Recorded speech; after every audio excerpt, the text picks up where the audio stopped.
What is up, everybody? Welcome back to another edition of the Sheehan Show here on Sherdog.com, and today I am looking ahead to Cage Warriors 153, the return to Ireland, the return to the Tree Arena for a massive show from Cage Warriors.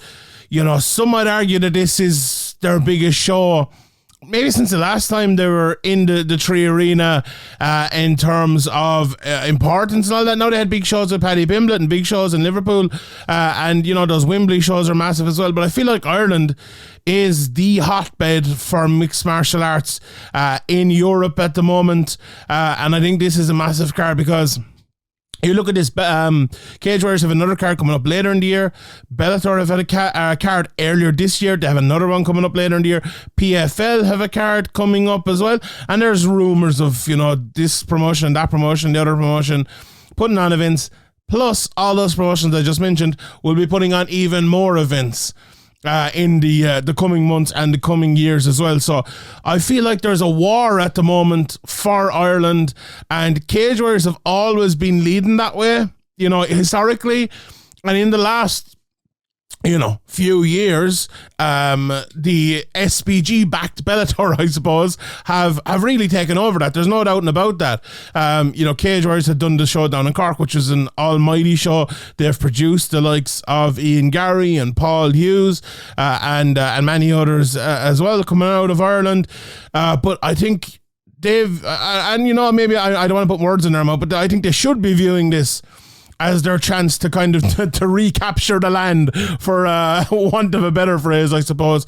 And I'd be interested to see how well this performs. I'd be interested to see the crowd, how many people are there, because the last Bellator card we were at, it wasn't a sellout, and I believe Cage Warriors aren't opening up the whole arena either. I think it's going to be the half the arena, but I'm obviously a bit out here. We'll see how tickets go. We'll see how it looks on the night. So it's getting, you know, we all may think, oh yeah, 9,000 people are going to show up in Ireland, but it's not always the case, and you have to put on, you know, the cards to draw them. Now, I want to be honest with this Cage Warriors card, because there's two ways of looking at this, and I equally believe both of them are true. I think it is a brilliant card, and I think it's a disappointing card as well. I feel like when you go into an arena like the Tree Arena, where it's, you know, 9,500, 10,000 people, and you're Cage Warriors and you're fighting against all these other promotions, you have to go big. I firmly believe that. And they haven't gone big. They've put on some very, very good fights. But when we were looking at this card, you know, obviously me and Ireland covering it a lot more than, you know, anyone on planet Earth. Let's be honest here. I was thinking, like, this is their biggest show. Like, they do like good arenas around the UK and other places, even, you know, coming up I'm sure in Belfast and in Ireland and down in Cork. But this is the big time here. This is the big time. And when you're going to the big time like this, I was thinking, so you have Rhys McKee, obviously, who's headlining. We'll talk about that. You have Paul Hughes. What's the story of Paul Hughes? Who knows? He's not on the card. He is their champion. And Caelan Loughran, coming out of Ireland now as well, is fighting for the bantamweight belt in Rome. And they're not putting it on this card. So I was very surprised with that. I think a lot of people were disappointed. And I think a lot of people are kind of thinking, well, you know, if they had absolutely stacked this card, I'll go to this instead of Bellator. I'll go to this instead of PFL. And I do think the Cage Warriors have like a massive kind of underground fan favoritism, even over Bellator and over PFL. We'll see. Obviously with PFL, it's going to be very new, and we'll see what fighters get on that and everything. But I don't think they've taken advantage of it. I really, really don't. And as I said, this is not a bad card. It's a very good card, in fact, but they should have made this a mega card. They should have made this nearly a Night of Champions sort of thing, in my opinion, and they didn't. Now, you have to look after all the other cards. It's not as easy as that either, like who's injured, who wouldn't be ready at that time, in fairness. But I think when you do that, when you sign up to fight in a big arena, when you sign up for an event like this, you have to stack the deck, and they haven't done it. And that's you know, that's a little bit disappointing, I suppose. But however, we will get to the card itself, and you know what we are left with is still a very, very good card with a lot of brilliant fighters. I think to me, there are 3 absolutely outstanding fights on this card. Obviously, the main event between Rhys McKee and Jimmy Wallhead. James Sheehan against Oban Elliott. On my top 5 for fights for the month, I had this as one of the fights, and I stand behind that. I think it's an absolute, just a brilliant high-level fight for a 7-2 guy against a 6-2 guy. I don't think you'll get higher level than this anywhere on planet Earth, if I'm being honest. And then you have Tobias Harilla versus Ryan Shelley. Harilla, who's just been an absolute killer over the last few years, against Shelley, 6-0 out of Team Kiev. Just looking really, really good. And we'll let's get into, I suppose, all of those fights. But you also have, very good up-and-comers, the likes of Solomon Simon, the likes of Taka, Mhandu, the likes of Alexander O'Sullivan, who was, an amateur prospect for years and years and years. There aren't many amateurs, I'd say, in the world who has many amateur fights as him. And then you've guys, like Ryan Curtis, who, if this guy gets an opportunity, if he can stay fit, he has all the talent in the world. You've guys like Adam Darby and Paddy McCorry and then, very interesting, and Thaqi Mcaleenan as well, who not too long ago was on the brink, I think, of a title shot. Plus, you have Morgan Charriere. And I think that's very interesting as well. Will the French fans travel? Will we have a big contingent over? Getting from France, Ireland, and especially Dublin, not that hard. So that's maybe a thing we could see on this card as well. But let's get to, I suppose, some of the individual fights on it. And I'm going to maybe go from bottom to top here and pick out some. Look, some of the first 3 fights, I think the standout there is kind of Adam Darby. He's fighting Jack Tucker. Angus Hewett 0-0 against Paddy McCorry as well, 2-1. Paddy is fighting out of Fight Academy in Ireland, who've had a great run of it over the last couple of years. He took on James Webb, the former champion, on short notice in his last fight, and put on a good show, went to a decision against him. A lot of people fancied him there, so he's coming in here, and I think he's one of those guys, even like a James Sheehan we'll talk about in a while, got matched very hard at the start of his career out of necessity, maybe more than anything else. And you could see a big step up from him here over the next couple of years. So look forward to that. Kyle McClurkin as well, and Owen Williams. One of them will probably win and go on, and one of them will probably have to go back to the local scene and win a few fights to get their way back again. But Adam Darby, as I said, against John Tucker, I feel like anyone who looks at Adam Darby and watched him at his weight class, who's 1-1 now, lost to Mushal Aslani in his last fight after 20 seconds, got heavily knocked out in that fight. And that can happen to anyone. Anyone can get knocked out in 20 seconds, flash knockout. He is a guy who I watched in that the first fight that he had against Dorian, Cage Warriors 140, and you're thinking, he's very, very, very green, but very talented. And he's a guy who, fighting out of Team Ryan, and now he's the likes of Neil Seary and Andy Ryan and Paul Redmond, I suppose, working in the background with him. He needs those type of lads to take him to that level, to improve his game. He's big and tall for the division. He can jab well. He has some good shots. And one of those guys as well who fought in the IMAFs, I suppose, served his time, had kind of 12, 13 fights there, fought some good lads there, the likes of even John Byrne, who's been around for a long time in Cage Legacy, but he's fought in the Cage Warriors academies as well. So he's done it all. He's done the kind of the fight night ones, but he's done the IMAFs as well, and I think that will stand him. So this is a big fight for him here, coming in against Jack Tucker, who's a similar 1-0, fighting out of Wales, and this is his big step up, I suppose, to fight on Cage Warriors. He's another guy who's done the same thing. He's fought on the IMAFs and fought on, I suppose, the Cage Warriors Academy shows as well. So big opportunity for both of them here to open the card. Ryan Curtis against Nicolas Leblond. So I just mentioned Ryan Curtis there a minute ago, and when Ryan Curtis was debuting as a pro, when he was on his way up, I think a lot of people looked at him and were like, this guy, he could be the next guy. he really, really could be the next guy. He was, he had a few amateur fights, won all of his amateur fights. Then came in as a pro, and I think it's all the way back now in 2015. He debuted as a pro, and he had, those Rhys Street, John Spencer fights at the start. But then he moved the way up and he fought Hack, and, ended up losing a couple of fights along the way. Amir Albazi, who's obviously, we know what he's like at the moment as well. But if you look at the cancellations he's had, 2015, Dylan Edwards, 2016, Michael McNeil, 2016, Aaron Robertson, 2017, Shea Salami, 3 fights in a row in 2020 and 2021. And you know what? There's been more. There's definitely been more. And it's just been such a tough time for Ryan Curtis. I could only describe it. I don't know if people know, Shauna Bannon, who is, probably the number 1 contender in Victa at the moment, and she came through in Dublin, and she has this wild fan base behind her who went to all her local shows and all and really supports her. Ryan Curtis had that as well. He absolutely had that. I think it was the one of his Bama fights. I'm pretty sure he was at both of those Bama fights, if not only one of them, but the crowd when he came out were a little bit different. Usually, Peter Queally walks out these days, or, James Gallagher walks out, and it's like the whole crowd, and you can sense like this is the fan favourite or whatever. When Curtis came out, there was like 500 lads you could tell were like all his best friends, and they just went insane for him. And Cage Warriors loved that.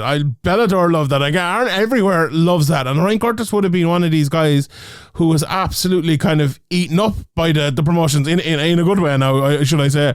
And they would all want him because of that. Now, will that be the same? I'm very interested. And I'm recording this a bit out from the card now, so I hope it happens. Touch every bit of wood I can find that this fight happens. The Dean Barry fight fell out, unfortunately. That's another one. We can talk about that. But he has all the talent in the world. He has knockout power. He can do it all. He really, really can do it all. And all he needs is a run. Like, he's only lost 3 fights still in his career. His record isn't bad at all. He's coming off of a knockout win at the in October of last year. So, like, it's only been 5 months now between fights. That's pretty good for Ryan Curtis. And if he could keep that run going, if he could get 3 fights this year, 3 fights next year, I'm telling you, I don't know where Ryan Curtis could go. Honestly, I think he could be one of those guys. But it's just, it must be so awful for a guy like him. Because you have all the talent in the world. You have the ability. But then the injuries and the cancellations and everything always seems to go against him. And you would just hope for the lad that things will turn around and things will change. And, Nicolas Leblond is no easy guy to do that against. I think Ian Dean, the matchmaker here, realizes, the quality of Ryan Curtis, because, Nicolas Leblond has been around for a good while too and fought some of the best. He's a win over Darren O'Gorman, who's a good Irish fighter as well. He's fought Luke Shanks and Sam Creasy and many more as well, debuting all the way back in 2013 at this stage. So, a very good fighter who, can fight on the feet, has good on the ground, has a few submission wins. So I'm very interested to see the fight and see how it goes. Curtis, as I said, that hometown advantage, if anyone has it on this card, it's Ryan Curtis. And I think it's smart as well by Cage Warriors because, as I said, I don't think they've sold all the tickets in the world for this card. I suppose the elephant in the room is there's no SPG fighters on this card because, we know all Graham Boylan and John Kavanagh kind of falling out, or they don't, John Kavanagh doesn't put his fighters on Cage Warriors and all of this, So the fact that the kind of the lack of dubs, I suppose, on the card. Now they have obviously the Team Rhino guys and they have the Team KF guys, but I think Ryan Curtis will definitely help in that part as well, especially if he still has that fervent fan base that he once had. Another guy I suppose you could put on maybe the unlucky realm is Declan Mcaleenan, who's fighting Wasiu Adesina coming in here. Decky now 13 fights deep into his career, and another guy who's had some tough losses, but also cancelled fights, and even that draw with Kieran Lister. Well, in a great performance, he was on the brink, I think, of fighting for the lightweight title at the time. You know, he'd beaten Adam Vintra before that, and he was, you know, if he'd won that fight, it would have been a 3-fight win streak. But unfortunately, he's lost a couple since then, finished in both of them against Stevie McIntosh and Tobias Harila, who we'll talk about later on. But I feel like you look at Declan Mcaleenan, and I know he was kind of given out to me before that. I was talking about him as, you know, a guy who's really, really good on the ground. And he was always kind of saying, well, I want to keep the fight in the feet. Lads keep taking me down, so I have to be good on the ground, which is absolutely fair enough. But for his body type and his size, like, I think his jab is pretty good, and his he can hit and he can finish on the ground as well. It just, I think sometimes with Decky, I think Anthony Pettis did the same sort of thing, where he's kind of happy, not happy, but he's willing to fight someone else's fight. He's like, right, I'm going to fight anywhere and I'm happy to do it. Like Pettis, it used to frustrate me so much when he'd like, oh, you want to push me back against Vince? Grand, push me back against Vince. I'll catch you in a guillotine. And now Pettis did often. Decky has as well. He's got lads in rear naked chokes and the whole everything, triangles and the whole lot. But also, like, that will not work every time. That's a kind of a 50-50 strategy, I think. And it's grand to back yourself in these positions, especially if you're put in these positions. Absolutely, you should. But I feel like Decky is one of those guys where if he could take the initiative a little bit more in fights, I think it could really go well for him, because he has the skill set. You know, he has a lot of the skills, all the skills to fight his way to a Cage Warriors title shot. Coming off of 2 losses now, it's going to take a while. You know, it's going to take a while to do that. His opponent, Wasiu, I don't know a lot about him, to be honest. This is his first fight on Cage Warriors. He beat Glenn McVeigh last time out, so he must be good. You know, he lost his first 2 fights of his career, but he's won 4 in a row since then. I think 2 or 3 of them by knockout. So interested to see how this one looks on the night, but a big opportunity for Decky as well. And you know, I'm glad to see him on this card. He's one of these lads that I think a lot of Irish fans have a lot of respect for, and they'll be interested to see him on this card. Taka Mhandu against Benoit Blanc, then the first of the Team KF fighters on the card. Taka, you know, a really good fighter. He went out and he was fighting in EFC. And I think he went 1-1 out there. He came back and he had a fight here on the local scene, and then signed with Cage Warriors along with a few of his other Team KF teammates. And you know, he's one of these guys that I think you ask Chris Fields about him, you think if he puts in the work, if he puts it all together, he can be a top fighter.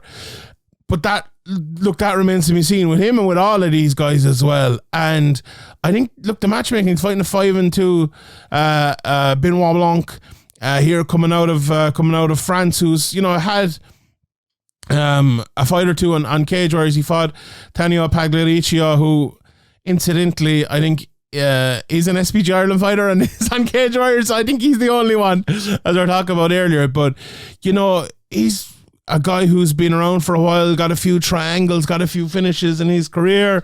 It's a good test for Taka, and I'll be interested to see if he passes this test. I think it's very good for him and very good for his career in Cage Warriors. So he's definitely one you sit back and you watch and think, oh, where's he going to go? How's the level going to look? And I suppose the same could be said for Leon Hill, who's fighting Marcin Zembala coming out of Team KF as well. Like, Leon is a guy, I remember when he debuted, the Team KF crowd were like very, very, very high on him. He fought Joshua Wardy, I think on relatively short notice, ended up losing that, but won 4 in a row since, has been fighting in Cage Conflict and Almighty Championships. Now he's getting his opportunity on Cage Warriors. You know, a guy as well, as an amateur, fought the best in Ireland as an amateur. It's funny, like, if you look at this card alone, he's fought Adam Darby, he fought Alexander O'Sullivan, he fought Emil Piatak, who is probably maybe Ireland's greatest ever amateur. Now, I mean, there's probably lads out there, the old triangle lads and stuff will probably say, hi Sean, hold on. And he fought Kenny Mokahana as well, who is obviously doing great things in Bellator at the moment. So there's a lot of good high level experience there as an amateur for Leon Hill, and now, you know, a couple of years as a pro, it's time, I suppose, to kick on. And you know, his nickname is a professional, and I think he is one of those lads as well that it'd be very interesting. You've seen I suppose, Ryan Shelley and how he has progressed out of Team Kev, and we'll talk about him more in a second. We've seen, James Webb. He's looked very good in these last few fights especially, but he became champion and then obviously lost it and is bouncing back now again. And you've seen Ian Gary, who's obviously no longer with Team Kev, but came through there and looked very good. So Team Kev are they have produced fighters. It'll be interesting to see the production line coming through and if these lads, can reach the same level. But it's very exciting to see that. I mentioned Alexander O'Sullivan there. He's fighting Tom Wright, 1-0 against 0-1. Wright fighting out of Manchester, obviously looking for the opportunity here. He had one fight over in Aries, a long amateur career as well, fighting 7 or 8 times as amateur. Maybe not that long, but definitely not as long as Alexander O'Sullivan anyway, who I think has upwards nearly 30 fights as an amateur, probably more, has fought some really good guys. Tiernan Loughran, who's, one of the best amateurs still fighting an amateur at the moment. He's fight Alexander Yankov, Jack Maguire, Chris Duncan, Lee Hammond, who's, in tough at the moment, Leon Hill, who I just mentioned. The level of guys he has fought. Paul Almer coming out of Limerick here, Limerick's finest, Marcin Zembala, who we will speak about more in a second here. No, I should have already spoken about him, but we'll get back to that in a second. But an exciting prospect. He as well is with CMAC, and I think he's kind of running that gym as well. So it's a massive fight for him, massive fight for that gym. They're a brilliant gym and amateur in Ireland and have been for years. So it'll be very interesting to see Alexander fight there. Just to run back to the Leon Hill fight as well against Marcin Zembala. He's fighting out of Team Torres, who, a lot of people might know my colleague down through the years, Andrew McGahan. That's his gym. And they've had some very good fighters, come through there. Leah McCourt, obviously, if she didn't start off there, she had a lot of her time there. And many others have trained out of there as well. But, Marcin Zembala has been one of these guys who's been around for a long, long time. And another guy who's had a lot of cancelled fights and maybe not everything go his way. But he's on a 3-fight win streak at the moment, fighting in... he fought in the IR Championship, who I think is actually Decky's Deccy Mcaleenan's promotion. He has taken his losses, he's taken his licks down through the years, but when he's been the likes of Dylan Logan, the likes of Adam Gustab, and as I said, 3 in a row now. Maybe now is the time for Marcin to take it to the next level, and I like this matchmaking, honestly, Ireland versus Ireland. So I'd be very interested to see how that one goes, and his jiu-jitsu is going to be on point as well, so we'll see on that. And I suppose the other big amateur prospect that's turned into pro is Solomon Simon. He's 1-0 now. He's fighting Dorian Silnikov. I was at Solomon Simon's, I think, second amateur fight at Cage Legacy 10, and there's a tweet out there. I tweeted there are 3 or 4 different names. I think one of them was Stephen Costello, who has fought in Bellator and has I think he's a big fight coming up as well. But I remember I pointed him out as a guy to look at going forward. And he's fighting out of Waterford, but I think he trains a bit out of, it's Team Rhino Waterford, so Team Rhino in Dublin as well, with Andy Ryan and Neil Syrian and Redzer and all of those lads. And honestly, he's fought a lot, he's won and he's lost as an amateur, he's experienced it all. And honestly, I speak about it a lot with the likes of Makayev and the likes of even Alexander O'Sullivan and other people as well. That experience you gain as an amateur by having lots of fights, I really think those guys are look at Christian Leroy Duncan gone to the UFC now. I think it's really showed that experience as an amateur massively helps, and I think for Solomon Simon that could be the case for him as it goes through. Even a guy like Palahan, you take your licks as an amateur, you take your losses as an amateur, and then as a pro you head forward and you go. And Solomon Simon, he's a very good striker, a good all-round fighter. He can wrestle, he can do it all, and I'm interested to see what new facets maybe he's added to his game as he goes into the pro ranks here. So very excited to see him as well. And before the top 3, Morgan Charriere is on this card as well. Now, by the time this comes out, I think Morgan might have a new opponent. I believe they're looking for a new opponent for him at the moment. But whatever the case is here, it's a massive fight for Charriere, because I mentioned Paul Hughes earlier. Like, what's happening with Paul Hughes? Like, is Paul Hughes going to the UFC? Is he going to defend his title? Who knows? What's happening with Jordan Vucinic? Well, not what's happening with Jordan Vucinic. We know what's happening. He just won a fight. I think they actually announced him for the upcoming London card as well. So we know what's happening with Vucinic. Those are the two guys right up near the top, and we'll talk about Adam Shelley here as well in a second. And I'm sure there's a couple of other guys as well, but James Sinnen, they were obviously he was supposed to fight Charriere last month, and it didn't happen. Charriere, I think they're obviously they're paying him a lot of money. He is this star. If people don't know, he's a massive YouTube star over in France, and he would bring a big crowd with him. And he's a good fighter, but like the only two losses he's had in the last, I don't know how long, 4 years, is to Paul Hughes and Jordan Vucinic. Both of them close, one a majority decision, one of them a split decision. I don't think anyone would have any problem with them making the Jordan Vucinic fight again. I don't think anyone would have a problem if Paul Hughes decided to vacate the title and go to the UFC or whatever he's doing. If they made the Charriere versus Vucinic fight again for the belt, I don't think anyone would. Maybe a few of the fighters in that weight class, but he needs to win this fight because he's only on a 1-fight win streak.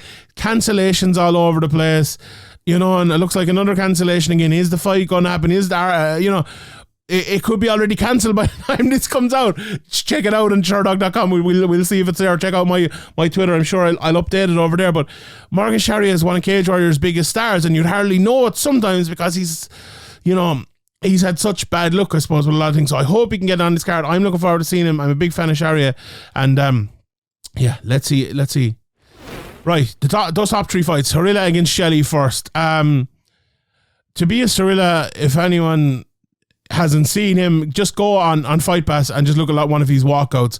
He's an absolute maniac.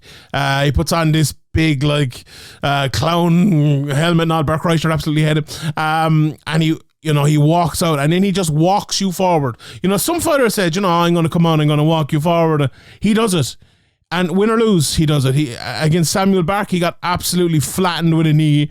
Against Thaqi McCaleenan, he just walked him forward. Against Damon Wilson, he walked him forward. Aidan Stephen just walked him forward and beat him. Gomis, he walked him forward, but Gomis just ran around him for 3 rounds. And Ryan Shelley it's a massive test for Ryan Shelley, because can Shelley do what Gomis did, is what I wonder. Because Shelley is, he comes out of that traditional martial arts background with the Taekwondo, if I'm not mistaken, as does his brother. Another guy who's looking to get back on the card, he was supposed to fight Dean Barry, was Adam Shelley, so hopefully he'll be on the card by the time this comes out as well. But can Ryan Shelley, I suppose, play that outside game and get away from the pressure, or will he try to fight forward and stop the pressure of Tobias Harila? I honestly don't know, and if you ask Chris Fields before, he probably, he wouldn't tell you, and he shouldn't tell you, but maybe afterwards I'd be very interested to speak to him and speak to Ryan Shelley as well and see what the actual game plan is for it, because you're looking at that and you're someone like William Gomis, who is an who we will have by the time this comes out, we'll have seen fought in the UFC, and you're an elite outside fighter, I suppose, and you know what way you're going to fight. You're Samuel Bark, you're a knockout artist, really, really, really good kickboxer. You're going to attack him and try to land those big shots. If you're Ryan Shelley, I think you're kind of maybe a mix between the two of them. He can fight really well on the outside, but he can kickbox and he can hit as well. I wonder what he does. Now Ryan Shelley as well. I hope people don't misunderstand me when I say he's a traditional martial artist. He's by no means any longer a traditional mixed martial artist even. He's now very much a mixed martial artist. He can fight in all areas, Great win over Josh Reed last time out with Cage Warrior, stalwart. The Matthew Elliott fight looked a very controversial fight, but still he beat a very good heavy wrestler in that, and is now 6-0. I think this is a massive one for him, because I spoke about the 145 pound title picture a second ago. If Ryan Shelley wins this, well, it's hard to not put him in that picture. It really is. If he goes to 7-0 after beating Harila, the only way up is Hughes. The only way up is Vucinic. The only way up is Charriere. So it'll be one of them. It'll be one of them if he wins. And it's honestly, I think if he wins this, because this is a very tough matchup. Don't mistake it. Like the fact that Harila's lost 2 of his last 3 fights. Forget about that. or two of the last four maybe. They were elite guys he did it against. It takes elite, very good guys to beat him. And if Shelley can do that, he's proven an awful lot. That's a fight I'm very intrigued with. On James Sheehan and Oban Elliott, then I'm intrigued in a similar sort of way, but because the two of these lads I think are similar. Very well-rounded mixed martial artists. They can both wrestle, they can both box, they can both hit. And it's one of those ones that, trust me when I tell you, the two of these are very good, right? I've been watching both of them literally since their debuts. I've spoken to Oban a good bit. I think I'll be speaking to him again this week. James Sheehan, an Irish stalwart, has been around for one of the top prospects for a good while now. I know this scene. I know a lot of the guys coming through, and these are two of the best. These are two guys who, if you want to watch who are the legit guys, the mind the hyped guys, the mind all of that, who are the guys? James Sheehan and Oban Elliott are two of them. They are two of them, right? Who's going to be the guy on Saturday night? Who knows? We'll find out. Who's going to be the guy in 2 years? I don't know. It'll play out. But these are two real guys on the way up, and I cannot wait for this fight altogether. Like James Sheehan, I've said it now in a couple of different shows, but I think it bears repeating. You look at his record and you think, 6-2. Okay, 6-2. But two of his first three fights are against Matt Bonner, middleweight champion in Cage Warriors, Ian Garry. I don't need to tell you who Ian Garry is. And he's won 5 fights in a row since then, beating the likes of O'Meal Brown, top prospect at the time, beating the likes of Carl Mishlak, Jamie Richardson last time out, another stalwart of Cage Warriors with 18 fights. He fought him in his 7th fight, and he beat him by unanimous decision. Looked really good. I think I'm still sticking by this for maybe until the next fight. I believe James Sheehan is the best fighter that Ian Garry's ever fought. I still think that, even in the UFC and all of that. If you look at his ability now, I truly believe that. And you look at Oban Elliott, you talk about anytime, anywhere, any weight class, any place, anyone, and that's Oban Elliott. He fought up at, what did he fight up at? I don't know what it was. It was a light heavyweight, it was middleweight. But he came up, he was at 155, he's now at 170, and he fought at middleweight on short notice against Sean McCormack, who is a big guy and, can fight. He signed up on the same day to fight Daniel Skubinski, who anyone knows Skiba, who's a very good fighter coming out of Eastern Europe. He beat Matt Bonner before that, the aforementioned Matt Bonner, who has a win over Sheehan, who was the former champion. And look, he's taken a couple of losses, but who are these losses to? Matters Flaminas in his 5th fight. Flaminas, another win last week. Probably back in that title picture again. Another guy we talk about in the title picture. Mike Figlak. Those are his only 2 losses. Figlak in the UFC at the moment. He stepped up in weight to fight George McCann. It's probably one of the biggest welterweights in the world. Never mind in Cage Warriors, and beat him pretty handily in the first round. This guy is an absolute beast. Make no mistake about it.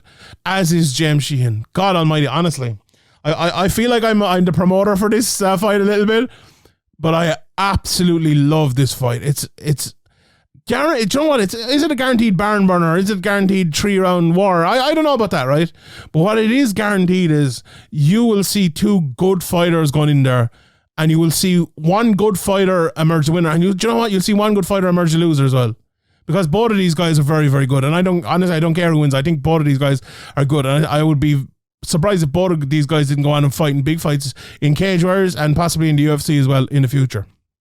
So let's talk about the main event, Rhys McKee versus Judo Jimmy Wallhead. Again, guys at, I suppose, differing points of their career. Judo Jimmy has been around for such a long time now.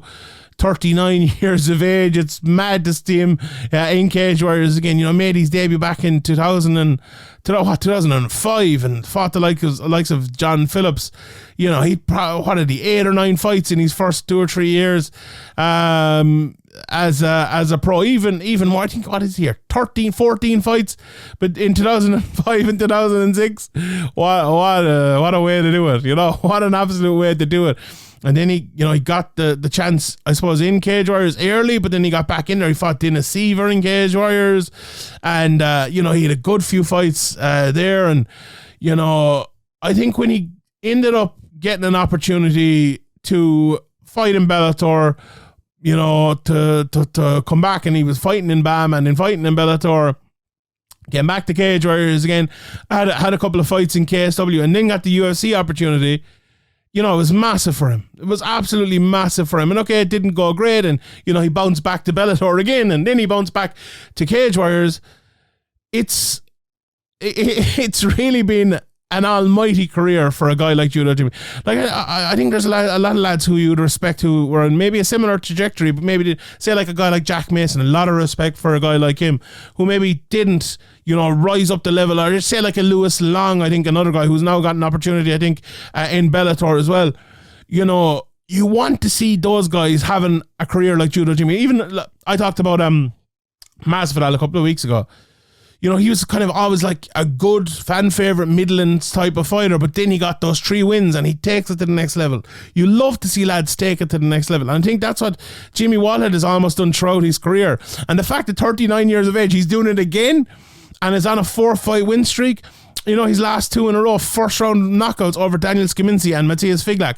Like, everyone was talking about Figlak as being, because Ian Gary was there, he wasn't the champion. You know, Ian Gary obviously beat him, but once Ian Gary went away, he was going to just, you know, take up the mantle. Now, that didn't happen, because what happened? Judo Jimmy came in here, and he was the one who took up the mantle by beating him and winning that interim championship, because because he basically stuck to it, because he basically said, I'm not done yet and I want to have another roll at it, and Graham Boylan gave him the opportunity and he's taken it with both hands. And, you know, he can do it all, as I said, knocking lads out, but he's obviously judo, he's good he's taking lads to the ground and good on the ground as well. And it's it's brilliant to see him here. And for Rhys McKee, it feels like Rhys McKee, since his first fight, has just been destined to go to the very top. I remember for his first fight, he did an interview with my guy Andrew McGahan the other day over on Severe Men. They were talking about this first fight, but he went in and he fought against John Redmond, and he went up from 145 at the time to welterweight. And I remember saying, it's like, this shouldn't be happening. Like, Johnny Jiu-Jitsu at the time, okay, he was only 5-9, but still, he's 14 fights. You're a debuting pro, 2 or 3 weight classes up. It shouldn't be happening. And what happens? Rhys McKee chokes him out inside the first round, right? After having a very good amateur career. He beat my guy Valdrim Lubishtani, who, top prospect. Beat Richie Smullen as well as an amateur, and went on to fight him to a draw as well as a pro in Bama. But those early days, he fought and beat Jai Herbert, who we know is now in the UFC. He had that win over Tommy McCafferty, and who was a bit of an early stoppage in that one, but still he was winning the fight, and he was definitely going to win it anyway. He lost to Tim Barnett, I think, when his father had passed away, just close to that fight, but ended up beating Tim Barnett again and looked so good in that fight. But that loss against Terry Brazier, I suppose, set him back before he got those 3 wins, and looked really good coming over to Cage Warriors, which got him to the UFC on short notice. Went in against Chimaev, went in against Alex Morona, and lost that fight 4 months later, and then was cut by the UFC. And the UFC, when you go in, you're fighting Chimaev. Like, what are you supposed to do at that stage? Like, let's say he got into the UFC, he fought to that close decision against Morona, he probably would have got another opportunity, won, and then got another opportunity, probably won, and we'd see where he would have gone. It was just the fact that he got Chimaev, ended up losing 2 in a row, and people were like, this guy he didn't land a punch. Was it a bad decision? I think he's kind of spoken about that before. He thinks, look, I got the opportunity in the UFC, I had to take it, and he did. But he's now fighting his way back there, and by God, has he done a good job of trying to do that. He beat Alexei Mentakivi, destroyed him, beat him in the 3rd round. And Justin Burlinson, if you haven't seen that fight, it's one of the fights of last year. Absolutely brilliant. He was almost finished. I think the referee at one stage was like telling him to move, and he moved and he ended up getting more damage because of it. But then the power that Rhys McKee has, and he knocked him out in the 3rd round, is absolutely insane. But make no mistake about it, this is a massive fight for Rhys McKee, because for Jimmy Wallhead, right, this is, win or lose, this could be his last fight. Maybe he'll have a couple of more fights. I don't think he's really any interest in going to the UFC or fighting in Bellator. He's happy enough having a couple of fights in Cage Warriors. Maybe it'll be last. If he wins, maybe he'll defend it or whatever. For Rhys McKee, if you don't win this, it's devastating. Because after the Burlinson fight, he was kind of saying, and you couldn't blame him, it's like, the UFC are nothing else. And like, I'm thinking to myself, right, as someone who tries to bring logic to it, it's like, look, you went to the UFC, you lost 2 fights, you've only won 2 outside it, you're going to need at least 1 more, maybe 2 more. You have that belt now, hold it for a while, show the UFC you have it, get another good win, and then you'll be on the brink, right? And when you've experienced the UFC and you've experienced the money and on short notice and everything as well, you have to get back there when it's your dream, when you've been destined for it, like a guy like Rhys McKee has been. You really, really want to get back to that, and that brings a pressure, but it also brings a massive opportunity, and he has that opportunity here. He's headlining in the Tree Arena, as he said in that interview I mentioned with Andrew. He mentioned he made his debut in the Tree Arena as well. And now to be headlining there, it's absolutely massive for him. A world of pressure and a tough matchup as well. But you look at Rhys and you look at the matchup. I spoke about Jimmy, he can fight everywhere. What Rhys has to do, he has to just get his striking going. Don't allow the fight to get to the ground. Jab him up and land your big power shots. Keep it simple. Really, I think for Rhys, if Rhys can fight a simple fight with anyone, he's the bones of beating anyone. Because of that power he has and his ability on the feet. He really, really, really does. And, I think it's I think it's a massive fight. I'm looking forward to it. People probably maybe want my predictions for some of these fights. I'll throw them out to you because I get given out to when I don't give predictions. There might be a bit of Irish bias here in some of them. Okay. I'm going to go with Rhys McKee to win in the main event. Oh, I don't want to pick the co-main event. Can I pick a draw? I'm going to pick it a draw. I'm not picking on that one. James Sheehan and Oban Elliott. The Shelley Harilla fight. I'm gonna go with Harilla. I might get killed by the Team KF guys, but I will go for Lehildo against Marcin Zembala, and I will go for Taka as well. So maybe I'll get back a little bit there. I think Solomon Simon will have enough to win in his fight, as will Alexander O'Sullivan. Really interested in the Thaqi Ryan Curtis fights. I think if both of them show up, they should win. And I think the same could be said for Adam Darby and Paddy McCorry. So look, I think a lot of these matchups are pretty good for the Irish guys. I think it should be a great night for Irish MMA all told. So yeah, I think this might be my longest preview to date. Thank you to everybody for watching and listening. I will leave it there. My name is Sean Sheehan for Sherdog.com, and I'll see you all next time.